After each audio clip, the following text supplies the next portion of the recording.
Hey YouTubers, Bryn here, and I'm here today to talk to you about a smelter. And this is the design I have created. I'm going to show you the what's, the why's, the how's, and how much stuff you're going to need. So I was on a server that had a smelter, and I'm in creative mode right now, by the way. I was on a server that had a smelter, and I knew that it had these hoppers and mine carts, and that's all I knew about it. I'm on another server right now where I need a mass smelter like this, so I thought, well, I'll just build one. So I've been playing around in creative mode. You can see my efforts over here because that's all I knew about it. And those actually work, but not the way I want them to. The issue was getting the chests lined up, because if you're in survival, you don't want to have to climb stairs. Anyway, what this build setup requires are hoppers, furnaces, chests, minecarts with chests, powered and unpowered rail, torch. You're going to need 2 repeaters and 2 comparators, some redstone, a block of whatever you want, and I recommend signs. Okay, so let's turn our items back on here. And the first thing I want to show you, these are empty. All of these around here are empty. I'm going to show you the time difference of using just a plain, this isn't hooked up to anything, right there, this is just a plain furnace compared to using the smelter. So I'm going to put 64 cobblestone. I'm just going to make stone, 64 stone. So what I'm going to do is I'm going to go ahead and fill this fuel and the items to be smelted. And then I'll even give this a head start since those trains aren't over here yet. You can see that they're getting filled up and they're getting ready to take off after they get filled up. And that's kind of even giving this a head start because it's already made one. Remember, they're both making 64 stone. I'm not going to cut any time out because I want you to see how long it actually takes. When they're finished, just to see, this is not empty. Gold. I'll take the gold out, but you know that's going to be stone. This is going to be your stone in here. So there they go, delivering their fuel and their items to be smelted. This bottom one is the fuel. Fuel always goes into the back of a furnace. The top one is the item to be smelted. When using a hopper, the item always goes into the top. The bottom hopper is, they're all going to the right, and if you'll follow, you keep going to the right, those are the things coming out of the smelter, and they eventually end up in this chest. And we already have 26, and over here we have 5. So you can see the furnaces are working, and some of them are done. They still have some coal left in them. 53. I don't know why I used this trap chest. I didn't notice. Okay, there's 64 and there's 7. So in the time it took this system to do 64, this system did 7 with just 1. That is a 9 times faster speed using all these smelters. Of course, because they're just smelting one thing at a time. You have 4 of these smelting one thing instead of 1 trying to smelt a bunch. So let's go ahead and remove that because we're not going to be using that. Okay, so here's how it is made. You can make it any size you want. I just made it this big just because this is, let me get my notes, this is 33 furnaces, 82 hoppers, 81 powered rail, and a few unpowered rail.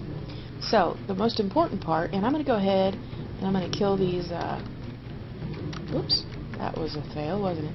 I'll go ahead and kill these so they're not annoying. Come on back, buddy. Okay. The first part to start with is the part that's going to make the minecart come down here and stop to load these items. Again, this is your fuel. This is your item to be smelted. So let's just follow this item to be smelted one. You're going to put the item to be smelted up here in this box. It's going to come down into this hopper, and this doesn't have to be 2. I needed it to be 2 for the size I wanted to make it. It can just be 1, but I wanted my chests to all end up the same place because this is going to be covered up. It's going to be a building, so people can just walk up to this, and in order for all this to match up and for these two to be on the same level, I needed 2. and then you're going to see back here why I had to do this, but I needed to. You've got your comparator, your redstone, repeater, your redstone, and your torch. And what happens is when there's an item in here, let me grab, let's grab some cobblestone. You put it up here, it goes down through the hoppers. Because there's something in here, this comparator says, hey, there's something in there, something changed, let's change the signal. So the redstone signal gets turned off. When we take it out, then the redstone signal is back on, and that sends the cart on its merry way. The cart comes up here, and it goes over the hopper that drops stuff into the furnace. You're going to have the very same setup on this side, with the redstone, the repeater facing this way, the redstone torch, the comparator facing this way, and that's the redstone part of it. That's the whole thing. That's it. Another important thing is to make sure that the second rail is non-powered, or else it won't stop. It'll come here, it'll bounce off that, and it'll keep going even if this isn't powered. Make sure that's not powered. This setup, this was so that I could have the chest out front here, just like these. So I have a hopper going underneath it, going into this chest. Remember, the bottom of the hopper is always going to face the direction that you want the item to go. So it's going into this chest, down to this chest, into that chest. Am I saying chests? Hoppers. It's going from the chest down to this hopper, over to this hopper, down to this hopper, over to this hopper, down here. And that is just set up like that so that my cart can end up down here. The one I'd used on the server required you to press a button to push the cart. I don't know how that was made. I just know that I used it, and those were the things in it. So playing in creative mode for a while gave me this option. Now, some people would say that the powered rail is overkill. I don't. The reason that you want this powered rail is because you made the smelter to be fast. So the faster your cart can go, the faster your items can get in there, the faster they'll be smelted. Another thing that you cannot change or is right here. You need your very last hopper going into your chest, and all of these hoppers are facing towards the chest. You can have it at either end, it doesn't matter. So this right here is the important stuff. The rest of that you could change. You could make a third this size if you wanted to. It doesn't really matter, just by taking these out and moving it over. If you wanted to add more, same thing. I think you can understand that. Every once in a while you're going to want to add a redstone torch for the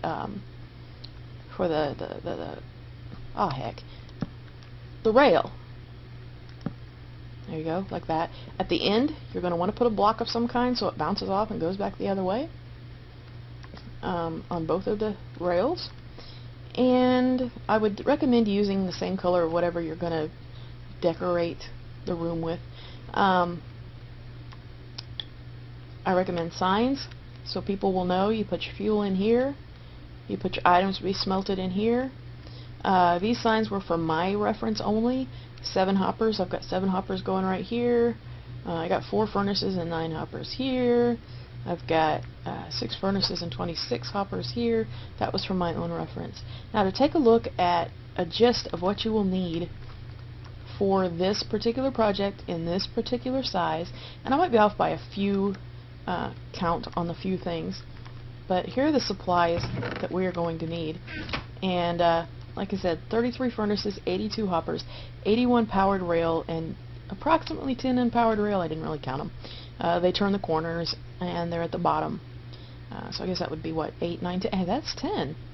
I might have miscounted on the hoppers because I think I counted the corners twice. So here's basically what you're going to need. And these are cobblestone. These are to make the furnaces. And then the chests for the hoppers. The hoppers are made of chests and 5 iron ingot. Of course, you're going to need your redstone stuff for your redstone for your track, and you're going to need to make your powered rail. And you're going to need to make your comparator and your repeater. So you're going to need stone because your comparator and repeater require stone, not cobblestone. and you're going to need 2 nether quartz because both comparators require 1 quartz, and it only takes 2 comparators, so you are going to need the quartz. The quartz, I think, for me is the hardest thing to come by, although the gold in survival to me is harder to find than the silver, iron. So this is approximately what you're going to need for your furnaces, your hoppers, your powered rail, your unpowered rail. You can find the unpowered rail in an abandoned mine shaft. That's simple enough. I wish you could change unpowered rail into powered rail. But that's pretty much what you're going to need. You're going to need a couple of chests. You could make this a double wide, but I think that's overkill. If you're going to make that much stuff, just take a couple of times. When you pass your coal through, you're not going to know really how much you need. There's always going to be some left. So when I make this smelting room, people add their coal to it. They're going to be using other people's coal, and other people are going to be using their coal. And if you don't have any, then you just use it and hope you don't run out. And if you do, then you add more coal. And so that is pretty much it. And oh, I was going to show you the first ones that I did, that I just created to see how it worked. And this one I actually used a switch. Did not like it at all. So I went and I created this one, and this is the one that ended up being the one I ended up using with this same configuration. Problem with this one was I started on the ground with my chest that everything goes into, and then by the time you make all this, these chests end up being way up here. So that is why I kind of started, I changed it around a little bit, and I kind of started some of it underground. Let's see, about what, 1, 2, 3 blocks underground, and then on the 4th block up is going to be your chests. And then I just had that coming up there. And we can watch it in motion again. Let's grab this guy. And, well, you can see when there's nothing to pick up, it's empty. But, well, I gotta get some coal. Now let's get some blaze rods. And let's get some gold. So by the time I do that, and I do that, the next time they come back, let's get over here. They will stop until that empties. And you can see it's falling down there. Until that empties and that signal goes off.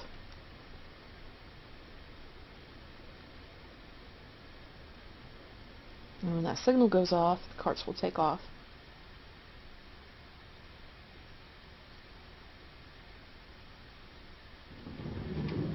There we go. We weren't watching that signal. There we go. There was that signal. It turned on the repeater, the redstone, and it took off. And our blaze rods are probably not in our furnaces. They're probably, well, they could be. Have to jump to the other side. Ah, they are. So there's the blaze rods. Because I have 33 furnaces, some of them ended up with 2 blaze rods. It evenly distributes whatever you put in there. So if you put 64 items, some of them will have more, some of them will have less. And I recommend blaze rods because they smelt a lot more. If you're smelting a lot of stacks of things, use blaze rods. And there we go. That almost our full 64 in the amount of time it took me to get around back here. There we go. Alright, so this has been a demonstration of the Mega Smelter, and I hope that it has helped you guys. And if you have any questions, please leave them in the comment section. Please rate and subscribe.